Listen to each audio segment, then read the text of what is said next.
Bismillahirrahmanirrahim. Assalamualaikum warahmatullahi wabarakatuh. Alhamdulillah, nahmaduhu wa nasta'inuhu wa nastaghfiruh wa na'udzu billahi min syururi anfusina wa min sayyiati a'malina. May yahdihillahu fala mudhillalah wa may yudlil fala hadiyalah. Asyhadu an la ilaha illallah wahdahu la syarikalah wa asyhadu anna Muhammadan abduhu wa rasuluh. Ya ayyuhalladzina amanu taqullaha haqqa tuqatih wa la tamutunna illa wa antum muslimun. Amma ba'du. Fa inna asdaqal hadis kitabullah wa khairal huda huda Muhammadin sallallahu alaihi wasallam wa syarrul umur muhdatsatuha wa kullu muhdatsatin bid'ah wa kullu bid'atin dhalalah wa kullu dhalalatin finnar. Alhamdulillah, Bapak Ibu sekalian dimuliakan Allah. Allah muliakan kita di pagi hari ini berjumpa, bermuajahah, menuntut ilmu, berukhuwah Islamiyah. Semoga Bapak Ibu semuanya pagi hari ini mendapatkan berkah dari Allah Subhanahu wa taala sebagaimana sabda Nabi sallallahu alaihi wasallam, Allahumma barik li ummati fi bukuriha.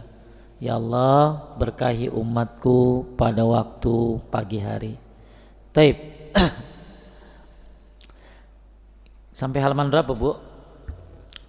Boleh saya minjam kitabnya?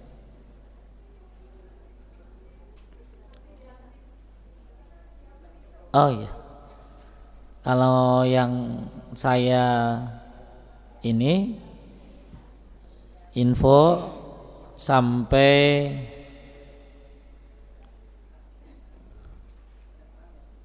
halamannya halaman berapa tahu tuh ya? Poinnya poin 10 ya. Orang yang menunggu sholat jamaah halaman berapa, Bu, di situ? Oh, belum ada. Orang tape nggak apa-apa. Ada dua hadis di sini.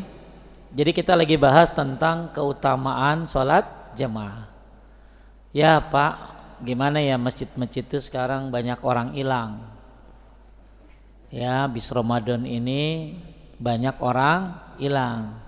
Bukan diculik, tapi nggak pada ke masjid lagi. Makanya mudah-mudahan pembahasan ini menyemangati Anda semuanya, khususnya yang laki-laki, untuk biasa sholat di masjid. Karena pahalanya yang luar biasa. Halaman berapa?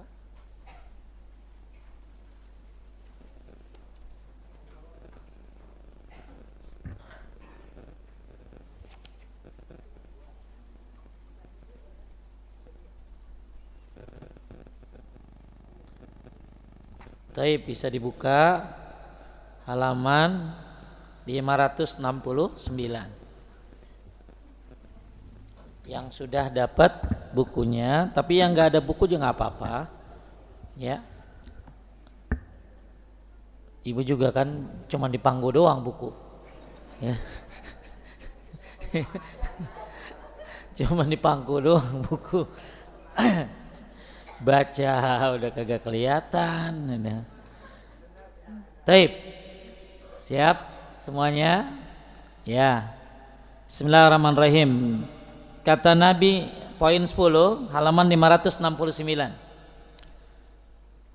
Disebutkan dari hadis Abu Hurairah radhiyallahu an, Rasulullah sallallahu alaihi wasallam bersabda, la yazalul abdu fi salatin maka fi musallahu yantazirus salah wa taqulul malaikah Allahumma ighfir lahu Allahumma arhamhu hatta yansarif au yuhdis qultu ma yuhdis qala yapsu au yadrid. Artinya seorang hamba akan tetap dalam keadaan sholat selama dia tetap berada di tempat sholatnya untuk menunggu sholat. Jadi bukan sholat hakikat tapi pahalanya. Kayak ibu baca Quran, baca kulhu sepertiga Al-Quran, itu pahalanya, bukan perbuatannya. Paham? Pahala nungguin syuruk kayak haji, umroh, itu pahalanya, bukan perbuatannya. Jangan dengan alasan itu, saya nggak perlu haji Pak Ustadz, gitu ya. Karena saya haji tiap hari, itu pahalanya. Ya, ada al-jaza, ada al-idza. Jadi ada balasan pahala, tapi tidak sama dengan balasan perbuatan. Lah ibu kan kalau haji pasti ke Masjidil Haram, betul? Tapi kalau habis suruk kan kagak ke Masjidil Haram ibu, ya masih tetap di rumah. Taib. Seorang hamba akan tetap dalam keadaan sholat. Jadi orang yang nungguin sholat, makanya jangan remehin nungguin sholat Pak. Malah salah satu sebab husnul khotimah 3. 1. Kasratul khuta' ilal masajid, banyak melangkahkan kaki ke masjid. 2. Wantidharus shalah ba'das shalah, suka nungguin sholat. Yang ketiga, al-wudhu indal makarih, wudu di saat yang tidak disukai. Maka siapa yang melaksanakan 3 ini dalam riwayat, hidup dia baik dan mati baik, dan dosanya diampuni seperti bayi yang dilahirkan oleh ibunya. Makanya hadis ini dimasukkan ke dalam apa tadi, tata cara, salah satu tata cara husnul khotimah. Jadi semua pengen husnul khotimah. Saya nggak nanya ibu, semuanya gitu. Kan kalau nanya begini Bu, ibu pengen kan gitu ya, gitu ya. Semua orang pengen husnul khotimah. Penjahat pun pengen husnul khotimah. Salah satu caranya, banyak cara husnul khotimah. Nomor 1 ya tauhid tentunya. Tapi poin selanjutnya adalah 3 tadi. Suka wudu di saat yang tidak disukai. Lagi tahajud kan malas Pak kena air wudu. Lagi panas, kalau siang panas banget sekarang. Ya. Terus apalagi lagi sakit wudu kan malas. Kedua, suka melangkahkan kaki ke masjid. Ya mau taklim kek, kalau ibu-ibu kan taklim misalnya di masjid. Kalau bapak-bapak ke masjid.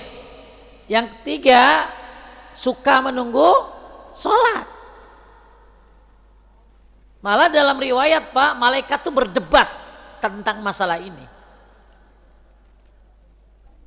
Terus siapa yang melakukan 3 ini, hidup baik, mati baik, dan dosanya diampuni seperti bayi yang baru dilahirkan. Masya Allah, ini kesempatan buat siapa sebenarnya? Bapak-bapak ya. Ya, kalau ibu-ibu dibolehin habis Pak.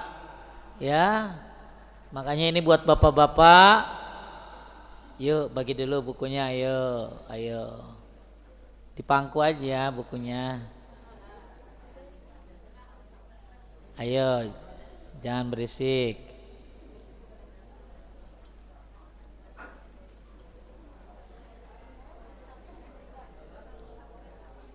Ya, ayo jangan berisik.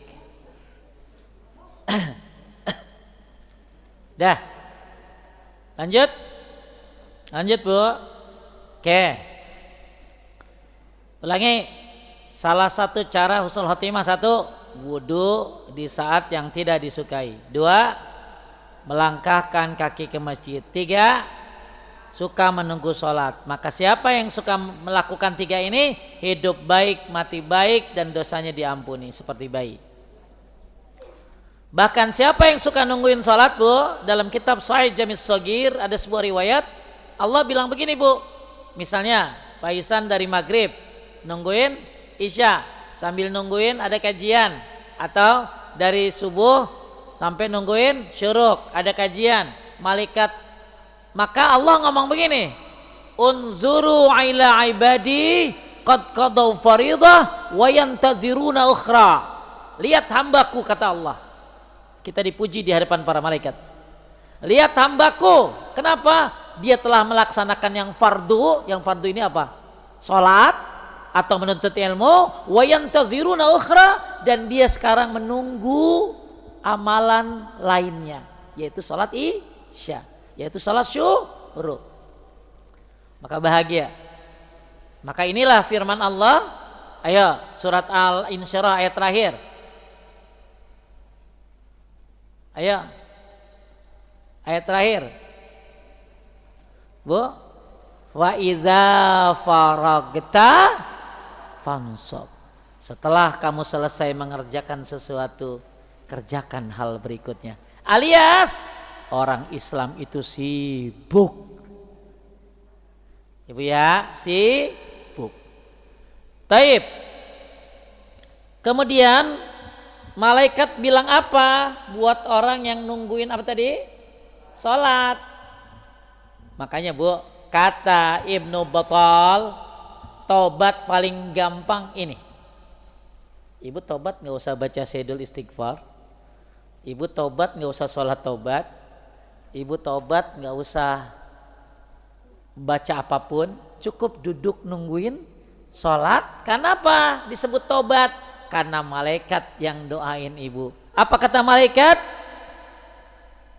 Allahumma arhamhu. Apa Bu? Ya Allah, apa rahmati dia. Kemudian kata malaikat, Allahumma gfir lahu. Maaf. Kata malaikat, ampun ya Allah, ampuni dia. Terus ya Allah sayangi dia. Tuh makanya ini taubat yang paling gampang. Kata siapa? Ibnu Battal. Jadi bapak-bapak ya, ini saya ulangi, kata Ibnu Battal, ini taubat paling gampang. Enggak usah baca apa-apa, enggak usah ngapa-ngapain, asal niat nungguin salat. Maka malaikat bilang apa tadi? Ampuni dia, sayangi dia. Ya. Terus hingga dia kembali pulang atau berhadas, sampai dia pulang baru selesai malaikat ngadoain. Atau dia hadas, kentut. Dia kentut berarti malaikat ngadoain lagi. Kutanyakan berhadas apa? Beliau menjawab kentut tanpa bunyi ataupun kentut dengan bunyi. Jadi mau model mana aja ya, itu menghentikan doa malaikat.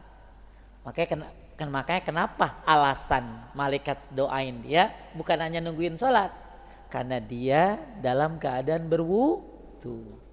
Makanya keren kalau orang suka dalam keadaan berwudu. Kentut dikit wudu, sholat sunnah wudu. Wah keren banget. Jarang kayak begitu. Ya, apalagi yang udah tua ya, biasanya kan kentutan. Ya, iya, itu berat banget. Ya, kena angin dikit kentut ya. Kena AC dikit kentut. Taib. Yuk kita bahas hadis ini. Ya.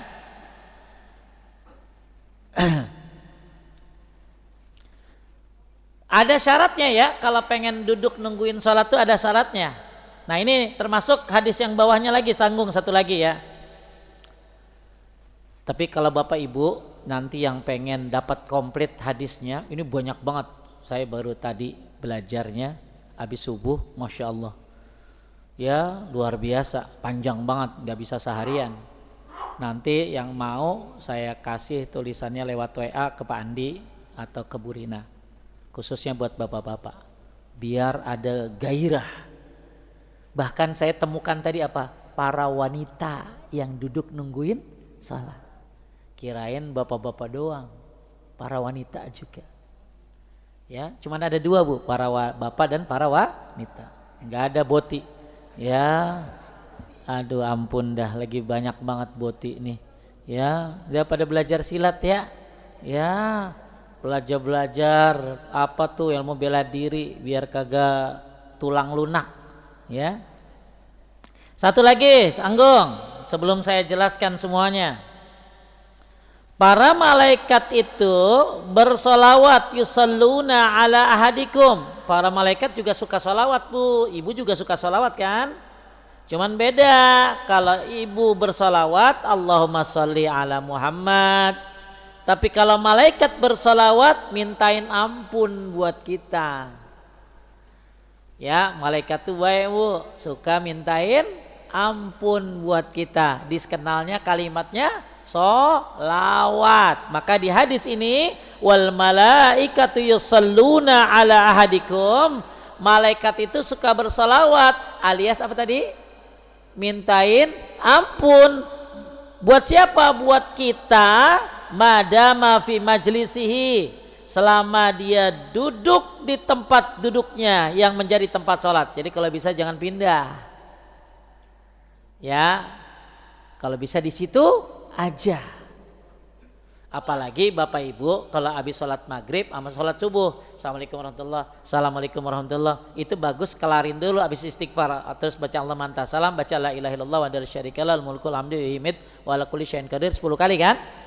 Dan jangan rubah tempat duduknya, maksudnya jangan, bukan geser kan. Kalau tahiyat akhir kan suka mengsong Pak Ihsan ya, mengsong. Nah kalau bisa jangan duduk sila dulu sebelum selesai sunnahnya ya, la ilaha illallah wahdahu la syarikalah lahul mulku wa lahul hamdu yuhyi wa yumiit wa huwa ala kulli syai'in qadir 10 kali kan. Habis subuh sama habis maghrib baru ngesot boleh pindah, mau selonjoran boleh, mau sila boleh. Itu sunnahnya kalau kita habis maghrib sama habis subuh. Cuman kalau pengen dapat doa malaikat, jangan pindah dari situ. Makanya pindah sholat itu Pak, nggak gini. Orang kita kan suka begini ya Pak. Begitu habis sholat wajib, berzikir terus mau sholat sunnah suka tukeran. Udah kayak pemain bola. Padahal, Bu, yang namanya yang nggak boleh itu yang habis salam langsung naik di situ, nggak boleh. Jadi hadisnya sampai dia berbicara, maksudnya zikir. Makanya kalau dia udah bilang astagfirullah, astagfirullah, astagfirullah, Allahumma anta salam minka salam tabarakta ya zal jalali wal ikram, dia boleh sholat di tempat situ. Ya, yang nggak boleh yang gimana tadi? Salam langsung diri, nggak ada istighfar, nggak ada Allahumma anta salam, maka itu nggak boleh sholat di situ. Ya, supaya bisa bedain antara wajib sama sunnah. Tapi kalau dia sudah astagfirullah, astagfirullah, astagfirullah, salam, boleh. Ya, sholat di tempat itu, gak usah ngapain tadi, pindah. Kadang-kadang sampai lewatin orang sholat Pak. Iya. Kenapa? Pindah-pindah. Ya. Dan hati-hati ada kesombongan, udah kayak paling soleh aja gitu. Ya. Lu nggak tahu lu. Padahal sampai terputusnya 2. Satu dengan apa? Istighfar. 2, kalau Ibnu Abbas ngomong. Ibnu Abbas pernah manggil pembantunya. Apakah sudah masuk fajar? Kata dia. Sudah. Itu mutus dia. Nah sekarang Pak Ihsan gimana kalau di Masjidil Haram pindah? Kagak dapat tempat lagi. Udah nyarinya susah. Tentu dia pindah. Ya kadang-kadang kita lagi udah bagus-bagus begitu aja langsung ada yang nyelip. Ya, nah kalau begitu ya kalau nggak mau, jadi pindah itu nggak harus jauh, geser kanan kiri dikit, yang paling bagus pindah ke rumah. Iya kan, sholat sunnah bagusnya di mana? Di rumah, itu yang paling keren. Kalau buat bapak-bapak yang sholat masjid ke rumah pulangnya, nggak usah jauh-jauh, dikit kanan depan dikit, dikit kiri, atau di situ aja asal udah diapain tadi, udah diputus dengan istighfar atau ngobrol, misalnya ngobrol sama sebelahnya, ibu dari mana? Saya dari Purwok. Allahu Akbar.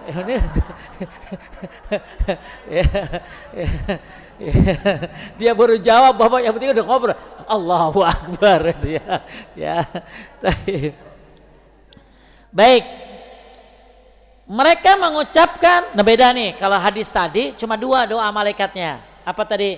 Ampuni dia, sayangi dia. Kalau ini enggak, ampuni dia, sayangi dia, ampuni dia, Allahumma tub alaih, terima tobatnya. Saya ulangi ya, kalau hadis yang pertama itu Bukhari, doanya apa tadi? Ampuni dia, sayangi dia, cuman 2. Kalau ini enggak, hadis riwayat Muslim, ampuni dia, sayangi dia, terima taubatnya. Masya Allah Bu. Ya insya Allah ibu udah bisa lah gini. Walaupun ibu nunggunya di mana? Di rumah. Apalagi maaf yang anaknya udah pada gede. Betul? Ya anak udah pada gede. Malah udah pindah rumah. Laki udah lama gak pulang ke rumah. Ya, lebih baik nungguin sholat. Ya. Dan gak bisa sambil tiktokan, sambil nonton TV, gak bisa. Fokus. Satu, diem aja. Yang penting niatnya nungguin sholat. Dua, apalagi diisi sama zikir, apalagi diisi sama sholat. Saya sholat apa tadi maghrib ke isya? Sholat sunnah mutlak. 2 salam, 2 salam, 2 salam, 2 salam, terserah sampai berapa aja. Ya. Taib. Jadi sekarang kita bahas syarat-syarat dapat apa tadi? Doa dari malaikat tadi.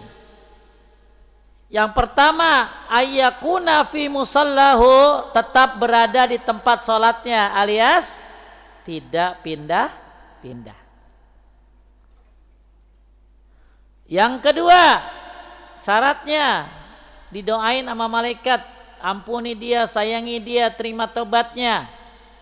Ayyantazirus shalah, yang kedua syaratnya niatnya nungguin sholat berikutnya. Dari maghrib ke isya, dari tahajud ke subuh, atau dari fajar ke syuruk. Atau ibu dari fajar ke duhur. Ya.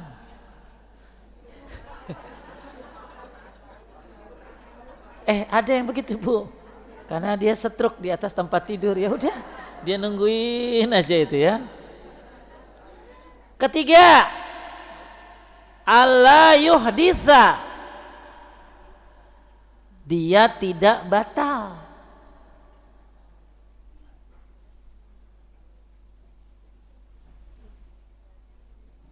Kemudian yang keempat,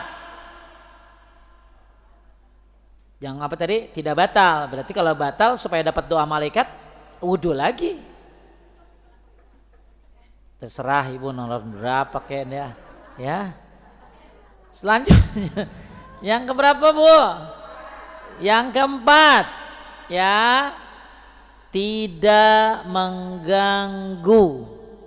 Kan ada yang ganggu Pak. Zikir kenceng-kenceng, ganggu orang. Baca Quran kenceng-kenceng padahal sebelahnya pada sholat sunnah. Atau, nah ini yang banyak nih Pak, apa kupingnya memang budak, YouTube disetel kenceng banget. Ada yang gitu Pak? Benar gak? Saya suka, ya ampun. Atau termasuk mengganggu, apa? Dia telepon. Kadang-kadang kita kayak kalau nelpon di masjid itu kayak suaranya udah pelan ya. Padahal kedengeran orang itu kayaknya. Yang kelima, alla yansarifa, tidak meninggalkan tempat sholatnya.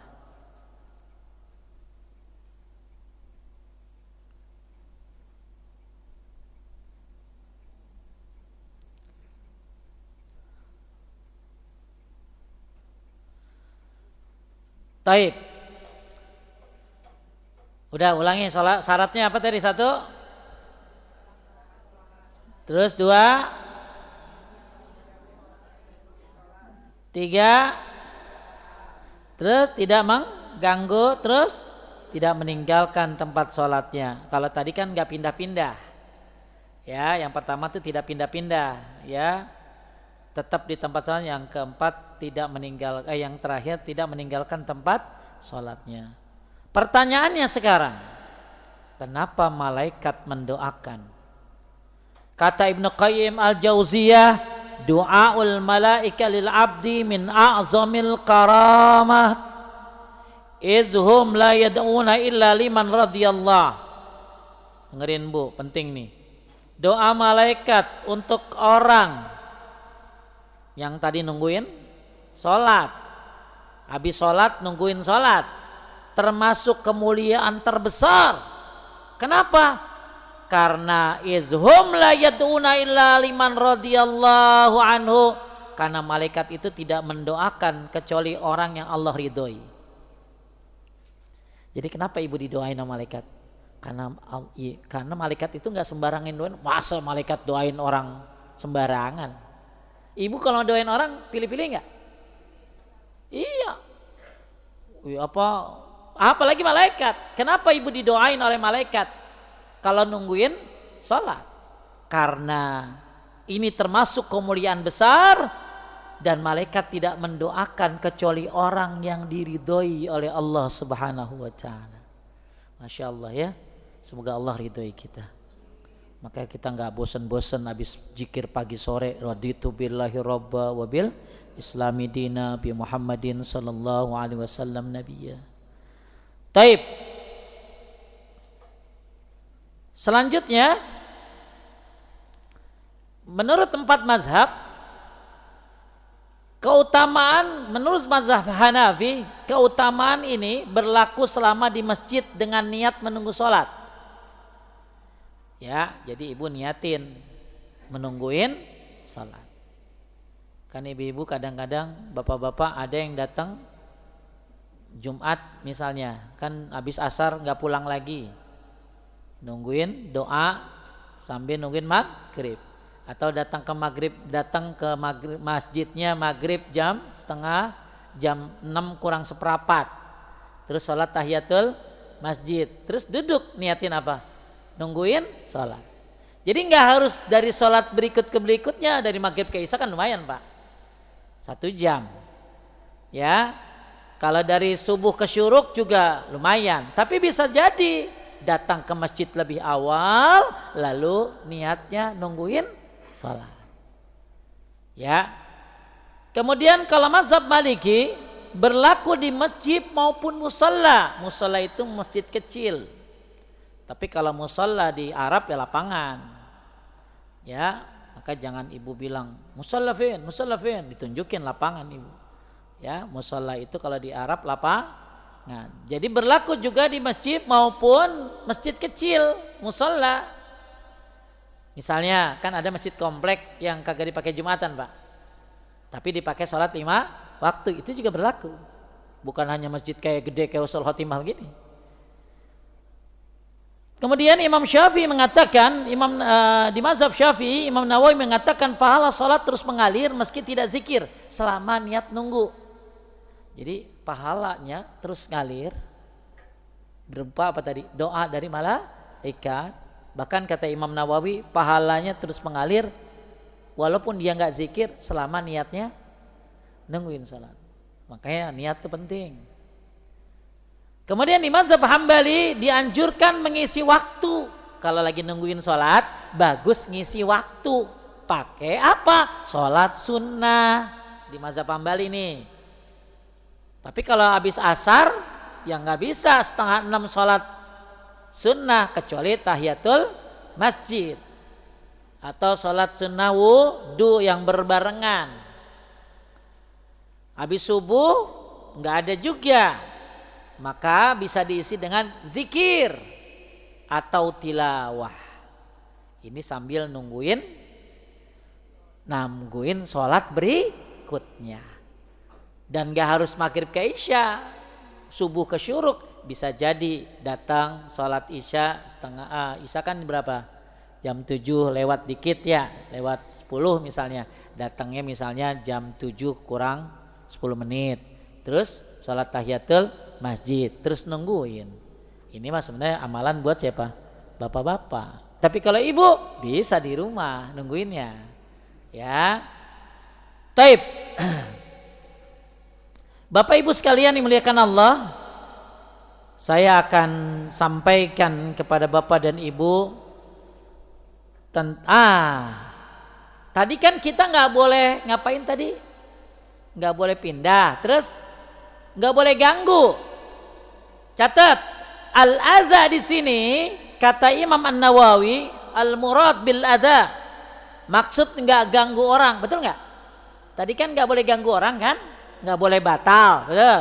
Nggak boleh ganggu orang, nggak boleh pindah tempat, Apa yang dimaksud al-adza? Kata Imam Nawawi, idza'u bani Adam bil qawli awil fi'li. Mengganggu anak manusia, anak Adam dengan ucapan perbuatan. Kal ghibah.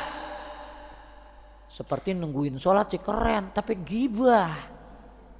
Apa jadi omongin? Ustadz lagi ngajar diomongin. Ya. Wan namimah. Apa namimah tuh? Ngadu domba. Ya. Kemudian wasyatmi, caci maki. Walaupun netizen. Walaupun ketikan. Wadarbi, apalagi sampai mukul. Ya, mukul anak kecil. Kan anak kecil kadang-kadang suka ngehe. Apa di masjid itu? Maknya juga kagak tahu diri kadang-kadang, nangis gitu loh. Ya keluar atuh, ya ganggu orang. Nah kita ya sabar gitu, ya jangan sampai akhirnya kesel mukul, nggak boleh. Jadi orang yang pengen dapat doa dari malaikat ini, ya dan ingat malaikat tuh nggak sembarangan doain orang. Berarti orang yang didoain malaikat orang yang diridhoi oleh Allah, maka ada adab-adabnya. Bukan hanya nggak boleh pindah tempat, tapi juga jangan al-adza, yaitu ganggu orang. Kata Imam Nawawi seperti apa tadi? Ghibah, seperti namimah, seperti asyatmi yaitu caci atau memukul orang. Taib. Kemudian apa yang dimaksud mengganggu juga termasuk adalah mengganggu para malaikat dengan bau tidak sedap. Makanya kan kalau kentut malaikat nggak doain lagi. Atau memakan sesuatu yang berbau. Ya, seperti bawang putih, bawang merah yang belum dimasak. Ya atau yang seperti itu. Tapi kan Bapak masuk keluar makan pete dulu kan nggak mungkin, kan lagi di dalam. Atau maaf ya, pernah nggak lihat ada orang mape di masjid? Nge-vape. Ya, saya pernah itu ya Allah, ada orang nge-vape di lagi kajian. Ya, lagi kajian. Maka hal-hal, dan ingat rokok itu kalau bawang merah itu kan halal, itu aja ganggu malaikat, gimana kalau rokok? Itu lebih luar biasa mudaratnya, ya. Taib. Selanjutnya kita mau bahas, tadi malaikat bilang apa tadi? Allahumma arhamhu, ya Allah sayangi, ya Allah sayangi dia. Apa maksudnya? Rahmat, mencakup seluruh kebaikan. Ya Allah Bu, ya yang doain ibu bukan orang ini, yang malahin ibu malah ikan. Ibu didoain nama Ustadznya senang banget, ya padahal Ustadznya habis bikin banyak dosanya. Ini malaikat, makanya sering-sering didoain oleh malaikat. Apalagi doanya apa tadi? Allahumma arhamhu. Maksudnya apa? Rahmat mencakup seluruh kebaikan. Kemudian Allahumma gfir lahu, ampuni dia. Maksudnya apa? Atas dosa-dosa yang lalu. Masya Allah. Kemudian malaikat bilang juga Allahumma tub alaih, ya Allah terima tobatnya. Maksudnya apa? Dan istiqomah ke depannya, alias dia nggak bikin dosa lagi. Inilah keistimewaan 3 doa malaikat buat siapa? Orang yang nungguin sholat, ya. Taib. Sekarang saya mau bahas tentang mengapa malaikat mendoakan orang yang menunggu sholat. Satu, karena ia duduk dalam ketaatan kepada Allah. Jadi kenapa malaikat duduk doain orang yang nungguin sholat? Karena orang yang nungguin sholat ini duduk dalam ketaatan kepada Allah. Dan dia nungguin sholat kan, bukan nungguin transferan. Kan malaikat sendiri adalah makhluk yang taat, mencintai ketaatan. Begitu melihat seorang hamba yang nungguin sholat, apalagi bukan untuk urusan dunia, maka mereka pun simpati dan mendoakannya. Ya Allah Bu, ini sekarang ibu nungguin duhur ya? Ya, atau gini aja nanti nungguin sholat duha yang belum. Kan duha, selesai kan kita jam berapa? Jam 10. Nah itu kan waktu bagus duha tuh. Niatin nanti mau ngapain tadi? Sholat duha. Mudah-mudahan ini masuk dalam kategori nungguin sholat. Apalagi yang memang mau nungguin sholat duhur. Ya silakan ya. Ya. Dan kalau ada orang lagi nungguin lama di masjid itu jangan iseng. Emang Ramadan Bu? Ya bukan. Ya emang lu itikaf pada Ramadan doang ya. Terus kemudian yang kedua, jadi judulnya apa sekarang? Kenapa malaikat mendoakan orang yang duduk nungguin sholat? Satu, karena ia duduk dalam ketaatan kepada Allah. Dan dia nungguin bukan nungguin urusan ya. Ada juga sih Pak yang nungguin pesenan. Ya mungkin yang maaf ya yang Grab apa yang nggak apa-apa sih. Cuman bagusnya nungguin sholat. Begitu, cing dong, wah masuk order cabut dia, ya. Tapi malaikat kan udah doain sebentar, ya alhamdulillah. Kemudian yang kedua, karena masjid adalah rumah Allah dan malaikat hadir di dalamnya. Nah ini rumah Allah, maka malaikat hadir di dalamnya.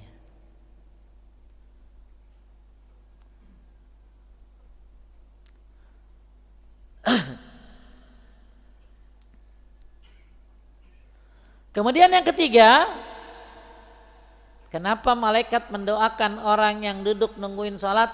Karena ia menunjukkan cintanya kepada sholat. Jadi kenapa Bapak duduk nungguin sholat dari maghrib ke isya? Bukan nanggung Pak. Nanggung pulang Pak Ustadz. Gak ada apa-apa juga di rumah. Ya. Tapi ada tuh Pak, masjid sebelahnya kafe. Ya, nggak boleh kalau di dalamnya kan, di luarnya. Jadi, tapi itu kan nggak bisa di situ nungguinnya, harus di masjid. Jadi, poin yang ketiga, kenapa malaikat doain orang yang nungguin sholat? Karena menunjukkan cintanya kepada sholat. Karena niatnya nungguin sholat. Berarti ini orang suka sama sholat. Kemudian, makanya kata Ibnu Qayyim bagus nih. Man ahabbas shalah ahabbahullah. Siapa yang mencintai salat, maka Allah mencintainya. Wa man ahabbahullah, dan siapa yang dicintai Allah, amara malaikatahu biddu'a ilahu, maka Allah menyuruh malaikat untuk mendoakannya. Jadi siapa yang mencintai salat berarti dia mencintai Allah. Dan kalau Allah mencintai hambanya, Allah perintahkan malaikat untuk mendoakannya. Malah tadi Allah bilang apa Bu? Unzuru ila ibadi. Allah banggain kita di hadapan para malaikat. Lihat hambaku, dia telah mengerjakan yang fardu, sholat maghrib misalnya, dan menunggu sholat berikutnya. Kemudian yang keempat, karena ia sedang ribat dalam kurung, ribat itu apa? Berjaga-jaga di pos ibadah. Jadi ribat itu kayak gini Pak, standby. Tahu ribat itu asalnya standby di perbatasan. Kan kalau negara suka ada perbatasan Pak, ya itu dijaga nggak Pak Isan? Dijaga. Kenapa? Takut ada yang dari sono masuk, dari sini masuk. Gak sedikit perperangan dimulai dari perbatasan itu. Maka ribat itu berjaga-jaga di medan perang, berjaga-jaga di perbatasan. Cuman kalau ribat yang kita lakukan ini, ribat di sini berjaga-jaga di pos ibadah. Maksudnya pos ibadah apa? Masjid. Jadi standby. Ya, Masya Allah ya. Yang bisa ngerjain begini anak Gen Z mah keren banget ya. Iya, kalau aki-aki emang udah nggak punya tempat bernaung. Ya, mau ngapain? Menyender-nyender sama neneknya, tahu kagak kuat. Ya, ya, namanya juga udah tua, mendingan di masjid. Ya, makanya kalau yang Gen Z kayak begini, duduk, apalagi dia tinggalnya di sini, ya bagus itu mah. Apalagi yang memang saya pernah ya ada rumah sakit Mayapada kan ya di Lebak Bulus itu. Ada satu orang dokter, Masya Allah. Dokter itu nggak pulang kalau jam 5 selesai praktek, dia nggak pulang ke masjid dulu nungguin maghrib. Habis maghrib pun dia nungguin Isya karena rumahnya di Bekasi. Iya kan? Sebabnya kan itu salah satunya. Tapi dia cari pahala di situ. Daripada macet-macetan bisa jadi kagak sholat, mendingan nungguin sholat. Ya. Apa ribat, Bu? Standby di pos ibadah. Ya. Kemudian yang kelima, karena malaikat diperintahkan Allah untuk mendoakannya. Jadi yang nyuruh malaikat mendoakan itu Allah. Jadi yang kelima ini, kenapa malaikat doain ibu bapak? Karena disuruh oleh Allah Subhanahu wa ta'ala.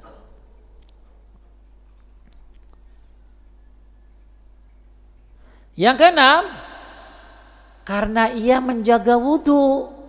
Makanya kalau udah batal doanya berhenti. Jadi kenapa malaikat doain orang yang nungguin sholat? Karena ia menjaga wudu. Ya. Terus yang ketujuh, karena doa malaikat adalah bentuk kasih sayang Allah kepada hambanya. Jadi malaikat doain kita tuh karena bentuk kasih sayang Allah Subhanahu wa ta'ala. Ya. Bahkan kata Imam Ibnu Rajab Al-Hambali, dengar ini bagus nih. Man jalasa fil masjid, siapa yang duduk di masjid. Kalau bapak-bapak di masjid, kalau ibu-ibu di rumah. Yantazirus salat, dan dia duduk di masjid nungguin salat.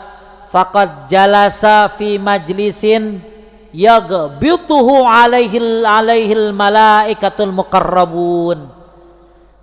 Siapa yang duduk di masjid nungguin sholat, sungguhnya dia duduk di majlis yang membuat malaikat muqarrabin itu iri kepadanya. Bahasanya gibtoh.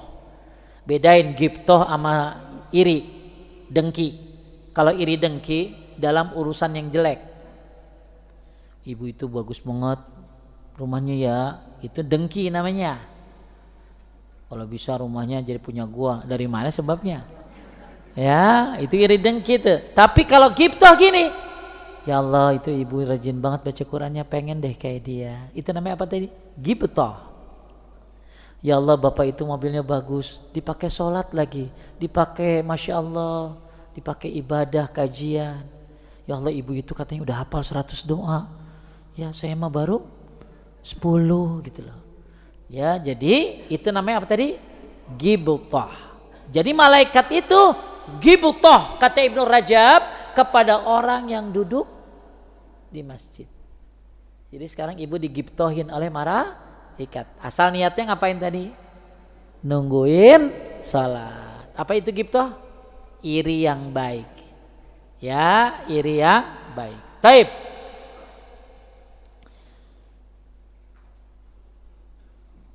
Umar bin Khattab, sekarang kita mau bahas siapa sih? Ini kan semua kan hadis kan. Sekarang bagaimana para sahabat nungguin sholat. Nah ini yang keren. Umar bin Khattab bilang apa? ayahku Umar bin Khattab, ya kata Ibnu Umar, apabila selesai sholat subuh tidak beranjak dari tempat sholatnya hingga syuruk sambil berzikir kepada Allah. Ini kerjaan siapa Pak? Umar bin Khattab radhiyallahu an yang diceritakan oleh anaknya. Jadi anak ngelihat bapak, makanya anaknya Umar bin Khattab soleh juga karena ngelihat bapaknya. Bapaknya lihat TikTok, baik. Setiap dilihat sama anaknya handphone terus yang dipegang, otomatis anaknya pun akan seperti itu. Ya, makanya Ibnu Umar menceritakan ayahnya Umar bin Khattab itu kalau habis sholat subuh duduk di masjid sampai syuruk berzikir kepada Allah. Bahkan kata Umar bin Khattab, ijlisu fil masajid tamutuz dzunub ankum. Duduklah di masjid-masjid, niscaya dosa-dosa akan mati dari kalian. Maksudnya dihapus. Ya Allah Pak, Bu, mudah-mudahan duduk di sini ngapusin dosa. Ini bukan duduk di rumah ini, di rumah Allah yang banyak para malaikatnya. Tahu nggak salah satu doa masuk masjid yang orang jarang baca? A'udzubillahil azim wa biwajhil karim wa sultanihil qadim minasyaitonir rajim. Jadi kita masuk masjid itu baca doa itu baru bismillahi wassalatu wassalam ala rasulillah Allahumma ftahli abwaaba rahmatik. Itu sampai bilang demi kemuliaan engkau kepada Allah, hindari aku dari godaan setan yang terkutuk. Karena disinilah para malaikat. Jadi kalau ada orang katanya tidur di masjid atau ada di tempat bedug, lu mangigo jalan ke situ kali. Ya, ya, ada-ada aja. Ya, oh ini dia tidur di masjid gue digangguin. Ya, enggak begitu. Saya ulangi ya, kata Umar bin Khattab, duduklah di masjid-masjid. Niscaya dosa-dosa akan mati, terhapus dari kalian. Masya Allah. Ini buat bapak-bapak ya. Kalau ibu-ibu dibolehin gimana Bu? Ya habis dia. Ya tuh sajadah bawa sajadah semuanya, kagak pindah-pindah. Bahkan kalau bisa ditulisin pakai tag name. Ya ibu anu gitu. Ya tapi ini buat laki-laki. Tapi kalau ibu-ibu di rumah sama, ya sama, dapat keutamaannya. Siapa yang melakukannya? Aisyah itu di rumah begitu Bu. Fatimah, Hafsah. Ini belum nyampe aja kita. Ya, ini kan baru bapak-bapak dulu. Ya, biar ditonjoknya banyak nih ya. Ya. Nah, biar semangat ya. Yang kedua, kata Abdullah bin Mas'ud, kana Ibnu Mas'ud idza shallal ghada jalasa fi majlis yatlul Qur'an wa yazkurullah hatta tatla syamsu ma yaqulu li julasaihi. Sama Ibnu Mas'ud juga kalau habis salat subuh ngapain? Duduk di tempat salatnya ya. Baca Al-Qur'an, zikir sampai terbit matahari, kemudian berkata kepada teman-temannya, baru ngobrol sama teman-temannya. Apa kata Ibnu Mas'ud? Nah ini Pak. Kalau tadi kata Umar bin Khattab. Kata Ibnu Mas'ud, alaikum bil julusi fil masajid. Wajib atas kalian duduk di masjid-masjid. Fa innaha hayatud din. Wah ini yang keren Pak. Kenapa disuruh duduk di masjid? Karena sesungguhnya hayatud din itu adalah kehidupan agama. Duduk di masjid itu kehidupan agama. Kemudian waman ahabbal Quran falyubashshir, ya. Siapa yang menyintai Al-Quran maka bergembiralah. Ya, jadi intinya perkataan Ibnu Mas'ud ini, duduk di masjid itu kehidupan bagi agama. Ya. Kemudian siapa lagi? Udah dua tuh, Umar bin Khattab, Ibnu Mas'ud, sekarang Abu Hurairah. Ya, Abu Hurairah itu selalu menetap di masjid dan berkata begini, masjid adalah rumahku, katanya tuh. Dan barang siapa mengatakan selain itu maka ia berdusta. Ya. Jadi waman qala ghair zalik faqad kadzab. Jadi Abu Hurairah tuh ngomong apa? masjid baiti. Kalau ibu kan baiti jannati. Kalau bapak-bapak masjid baiti. Ya. Jadi kalau bapak-bapak bilang baiti jannati kagak kerja kali dia. Ya. Tapi bapak-bapak tuh ngomongnya apa tadi? Masjid baiti. Ini perkataan siapa? Abu Hurairah radhiyallahu anhu. Al masjidu baiti. Ini anak-anak ini kan kecil-kecil ini kan mendingan di masjid kan daripada di kamar. Iya kan? Kamar mah penuh kali. Ya orang pada bercanda apa. Kalau di masjid kan lu tidur juga gede, luas. Ya. Terus enak, tenang. Makanya kalau ada masalah jangan ke jembatan. Lu kesel banget saya. Udah 3 orang mati di jembatan coba. Kalau ada masalah ke masjid, lu ke jembatan. Ya kesambet iya. Kepleset iya. Ya Allah Bu, na'udzubillah kalau jadi tren dah. Segitunya orang apakah gak ngerti dosa bunuh diri kayak apa? Dosa bunuh diri itu dosa gede. Siapa yang berarti kan itu pada jatuh ke bawah tuh, berarti dia nanti di akhirat ngapain? Menjatuhkan dirinya terus menerus seperti itu. Jadi siapa yang minum racun bunuh diri, maka dia minum racun terus. Siapa yang ngebom diri, dia akan ngebom diri sendiri terus. Siapa yang bunuh diri akan pakai pisau, dia akan terus begini. Dikala selesai urusan, ternyata dia akan jatuh lagi di sana nanti. Ya jatuh lagi terus. Itu hukuman orang yang buat bunuh diri. Bahkan kalau di mazhab tertentu para ustadz gak boleh nyolatin. Yang nyolatin tuh orang-orang biasa aja. Ya sebagai pelajaran. Supaya gak ada yang kayak begitu. Ya nih yang punya masalah nih. Jangan lembek lu orangnya. Jangan kayak boti. Ya maka olahraga, lari. Nu main pedal no di Republik Pedal. Ya ajak pengurus sono. Olahraga yang benar. Ya semangat, kuat. Makanya saya ada grup isinya anak-anak 30-an yang Masya Allah badannya bagus-bagus dan syar'i. Saya lihat keren-keren banget. Ya kalau kita kan udah kagak sanggup Pak gitu loh ya. Tapi anak-anak muda ternyata ada grup kayak begitu. Tapi syar'i. Begitu ditanya, kenapa lo badan digedein, dikuatin, ternyata banyak juga kan para boti di tempat gym. Wah badannya gede ngomongnya tulang lunak. Ya yang kuat, yang semangat, olahraga. Ya jadikan masjid apa tadi? Baiti, masjid rumahku. Pak, ya Allah, ya masjid itu belum sholat Pak, udah apalagi ada AC begini, minimal tidur dia. Jadi kalau ada solusi ke masjid dah, ya. Terus ibu kalau berantem sama laki jangan ke masjid, tidur di masjid, ya boleh sholat mah, ya. Jadi masjid itu baiti kata Abu Hurairah.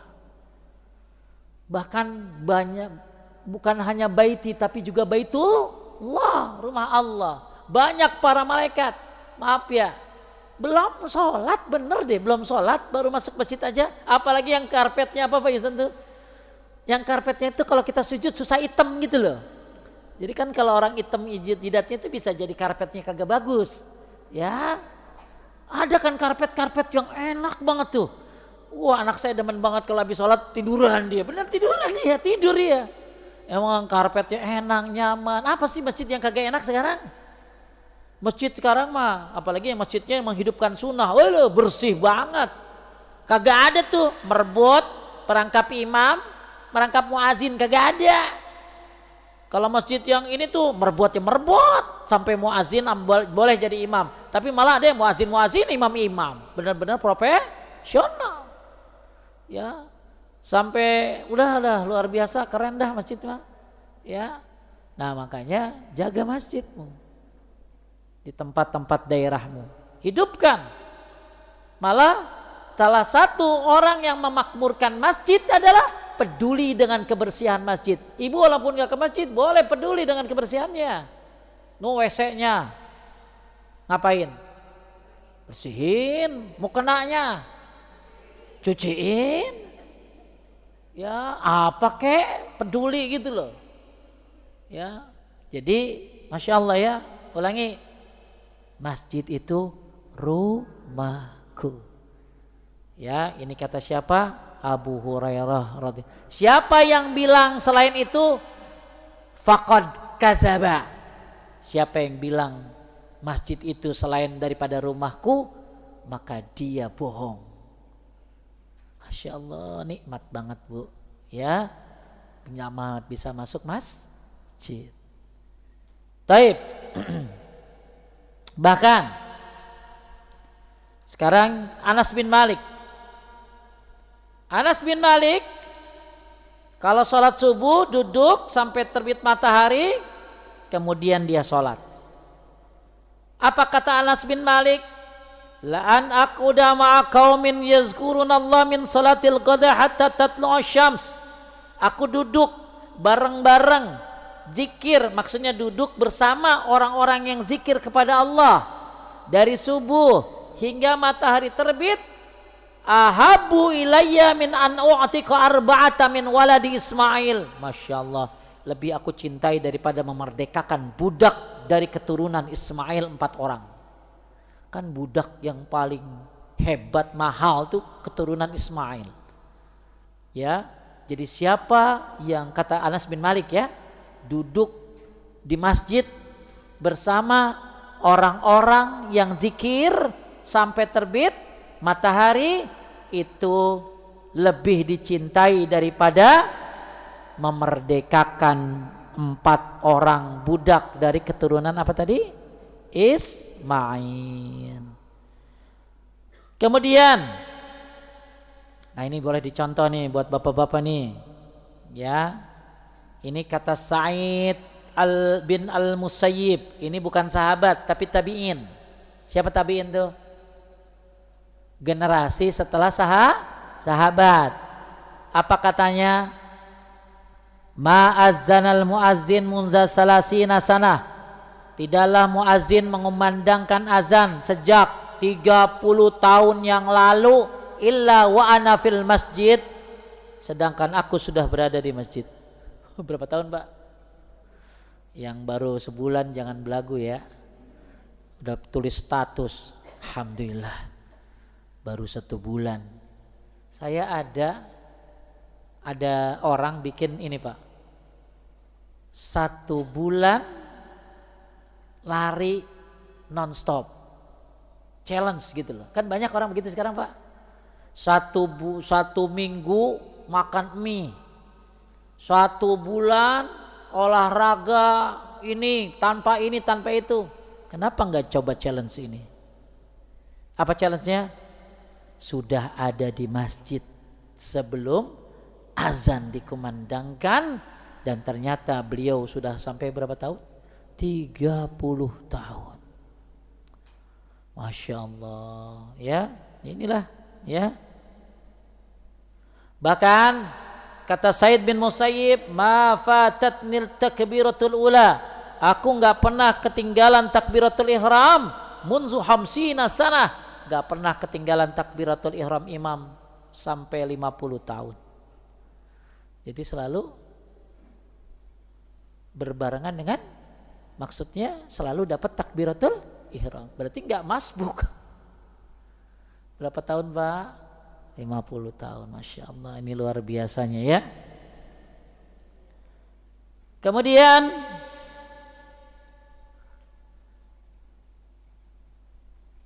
Hasan al-Basri, dia duduk habis sholat subuh. Mungkin Pak sholat, kalau gini, ini kan yang dibahas selalu subuh ke syuruk ya, padahal kan gak harus itu. Bisa jadi dari maghrib ke apa tadi? Isya, bisa jadi tahajud ke subuh ya, bisa jadi walaupun tadi saya bilang datang ke masjid masih ada 15 menit duduk nungguin sholat, ya bisa secara umumnya. Ya, karena belum tentu juga kita bisa ngelaksanain subuh terus duduk, betul nggak? Ibu kan harus ngurusin laki, ngurusin anak-anak. Terus kalau tiap hari ibu syuruk, ya takutnya ada penggantinya kan gitu loh. Ya, kan ya. Jadi kan pasti ibu-ibu tuh kan rempong. Sebenarnya ibu pengen banget syuruk, tapi ya ada yang wajib yang lebih penting. Maka ada ibu-ibu WA saya, Ustaz saya kan lagi jikir pagi sore nih Tat, lagi jikir pagi-pagi, tapi laki saya minta kopi, gimana Tat? Ya kasih kopi Bu. Terus masih ngelawan juga kan, ibu-ibu suka begitu. Ya dikasih tahu sekali. Maka ibu-ibu nggak pernah ada ada kambing betina dikorbanin kan jarang. Iya karena ibu-ibu kan boro-boro berkorban, ya impas aja kagak mau gitu loh. Ya. Akhirnya tuh ibu itu nanya lagi, tapi kamu lagi zikir pagi sore Pak Ustadz? Ya wajib sama laki mah. Ya udah kalau begitu besok saya kasih termos depan dia. Ya masih ngelawan ya. Ih. Ya. Maka Hasan Al-Basri setelah sholat subuh duduk sampai duha, tidak beranjak kecuali ada keperluan. Jadi bisa aja bapak-bapak ngelakuin ini Sabtu Ahad ya kan, Jumat, atau memang lagi sempet. Tapi banyak yang nggak bisa karena apa? Ya harus nganterin anak ya ke sekolahan. Ibu-ibu juga sama, ya harus nyiapin makanan. Tapi ingat, walaupun ibu nggak ada di situ, hati ibu pengen banget begitu, betul nggak? Mudah-mudahan dapat pahalanya, ya. Kemudian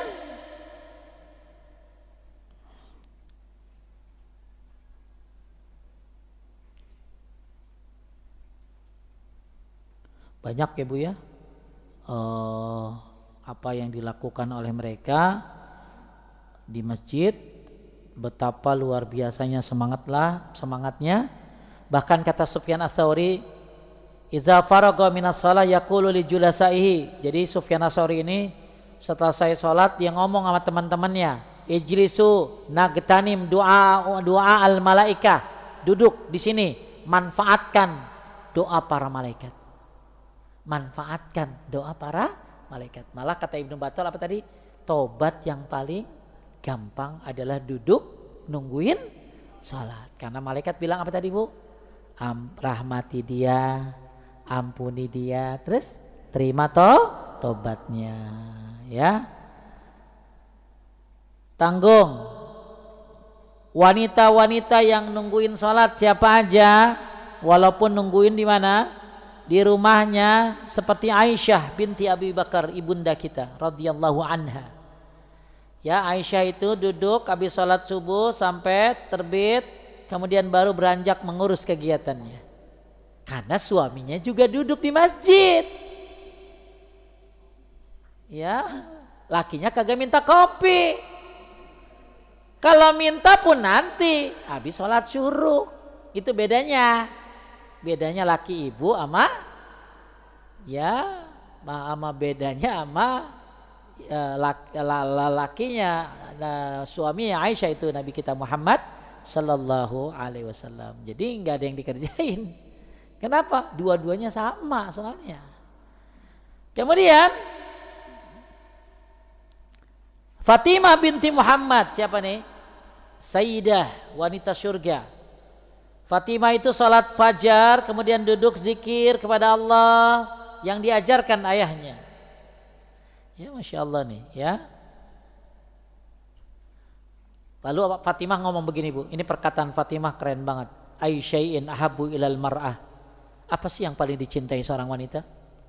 Kata Fatimah, alla yaraha rajulun ajnabiyun wa anta'budu rabbaha fi baitiha. Yang paling dicintai wanita adalah tidak dilihat oleh lelaki manapun yang asing dan kerjaannya beribadah kepada Robnya di rumahnya. Jadi nggak boleh ada orang lain selain mahramnya yang ngelihat dia. Itu kata siapa Bu? Fatimah, pimpinan wanita di surga. Maka ibu-ibu nggak boleh ya. Maaf ya, ibu-ibu tuh kadang-kadang nemuin tukang gas dalam keadaan kelihatan lehernya, nemuin tukang aqua tamu dalam keadaan nggak berjilbab, nggak boleh. Jadilah Fatimah di zaman sekarang. Yang nggak boleh ada yang lihat apa tadi? Auratnya, kecuali siapa bu? Mahramnya, suaminya. Ya, dan kata Fatimah, wa anta abuda rabbaha fi baitiha. Sebaik-baik wanita adalah yang beribadah kepada Allah di rumahnya. Bu, jaga aurat dan beribadahlah di rumah-rumahmu. Ya, ini kata siapa bu? Fatimah. Siapa tuh? Anaknya Nabi kita Muhammad sallallahu alaihi wasallam. Ummu Salamah juga sama, duduk sampai duha dari subuh ya. Kemudian Hafsah istri Nabi sama ya. Hafsah ini Masya Allah ya. Kemudian Ummu Darda istrinya Abu Darda nih ya, dari subuh sampai duha. Malah kata beliau, haza majlisuz zikr. Maksudnya apa? Duduk dari subuh sampai duha itu ini adalah majelis zikir. Taib, banyak sekali wanita-wanita yang ternyata bukan hanya laki-laki saja yang suka duduk di mana tadi? Di masjid. Tapi ternyata para wanita pun duduk, tapi bukan di masjid, tapi di mana? Di rumahnya untuk beribadah kepada Allah Subhanahu wa ta'ala. Taib, ada yang menanya sampai sini? Ya. Ah? Bismillahirrahmanirrahim. Mohon tanya, kalau di atas 50 itu Ustaz udah bisa nggak pakai hijab dalam rumah? Bu, salah paham orang. Dengerin.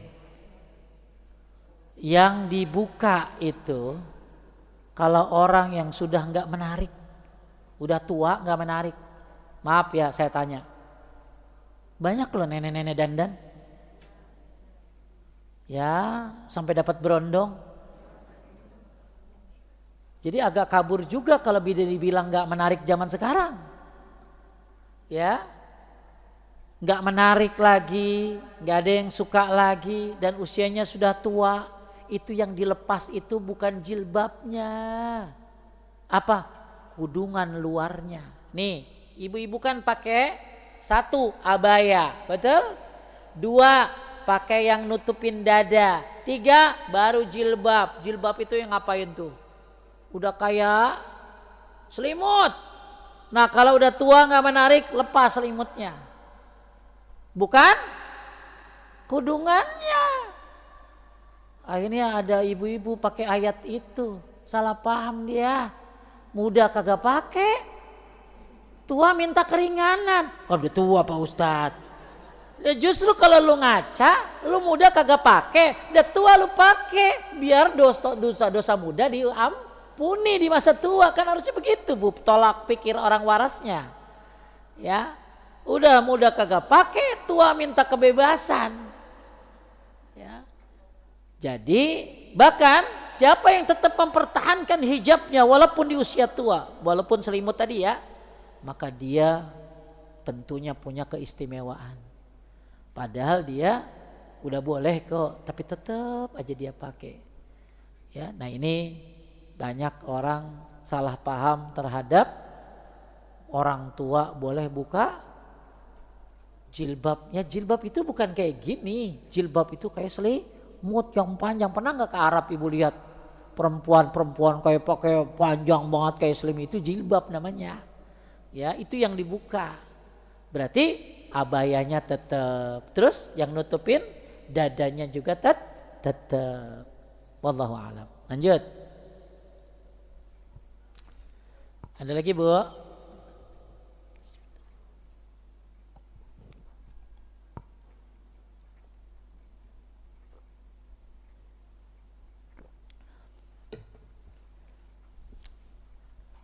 Nah, apa pada pendiam, Pak?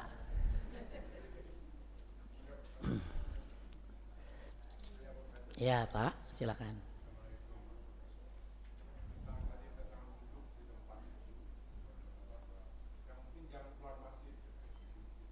Ada yang berpendapat demikian.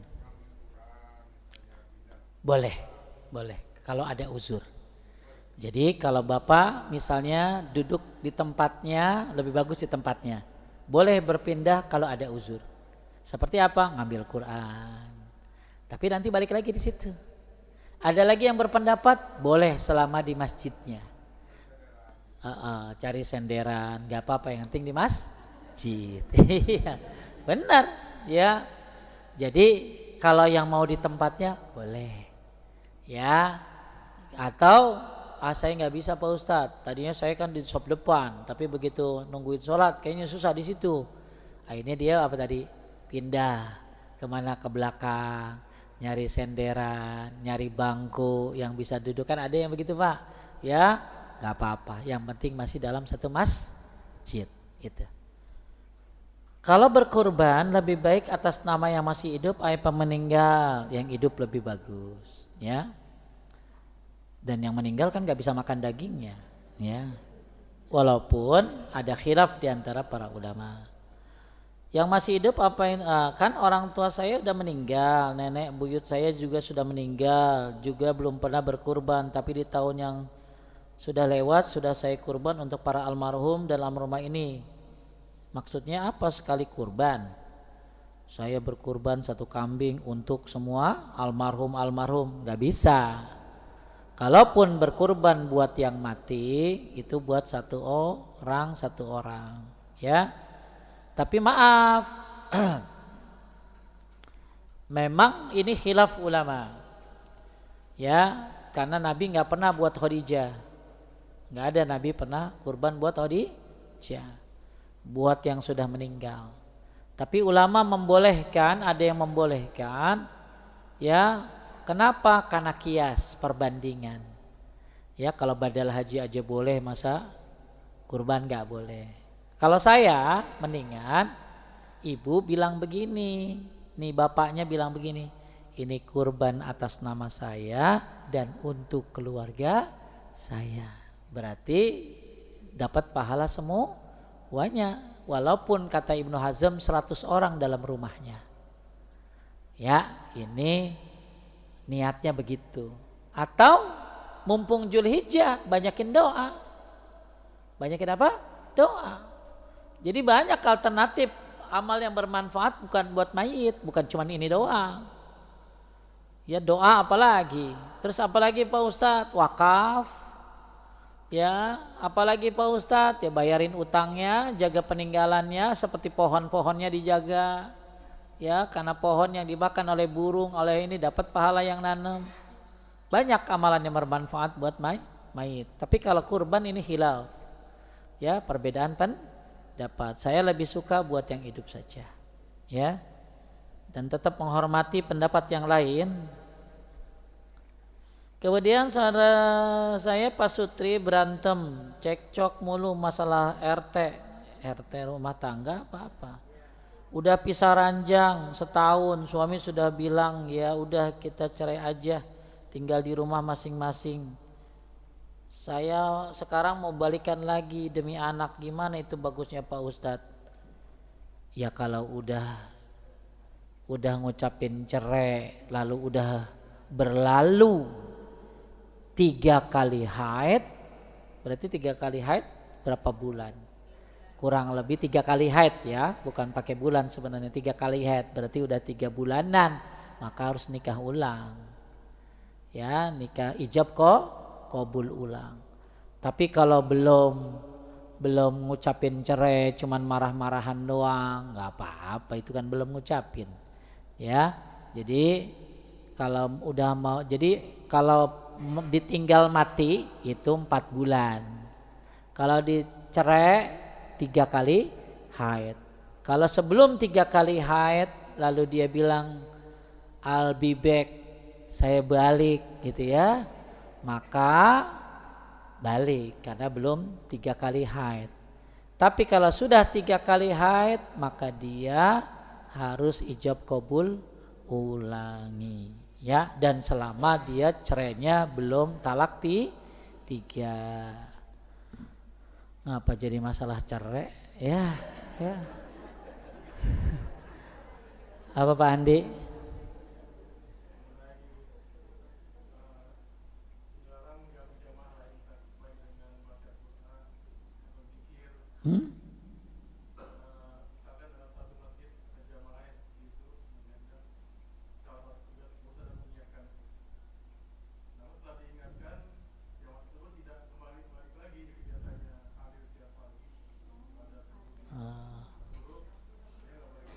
Pundung, ngambek, malah saya mah diginiin, saya tandain muka bapak, saya digituin.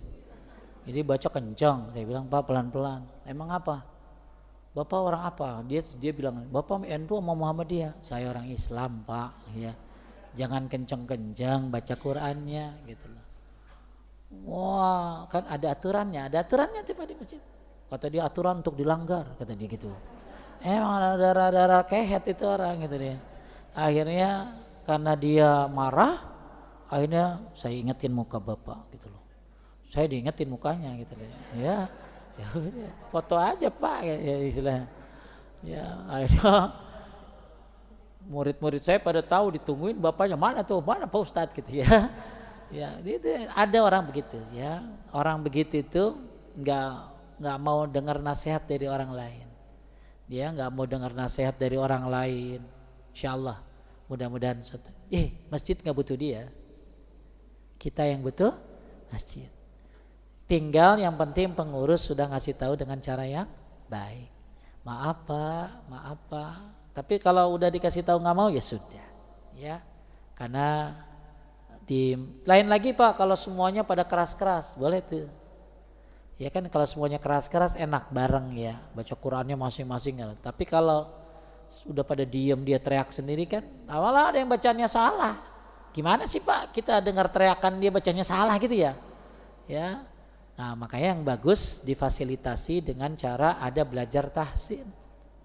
Misalnya dari maghrib ke isya, ya belajar tahsin, imamnya diberdayakan, ya seperti itu. Ya nggak salah pengurus, itu salah dia.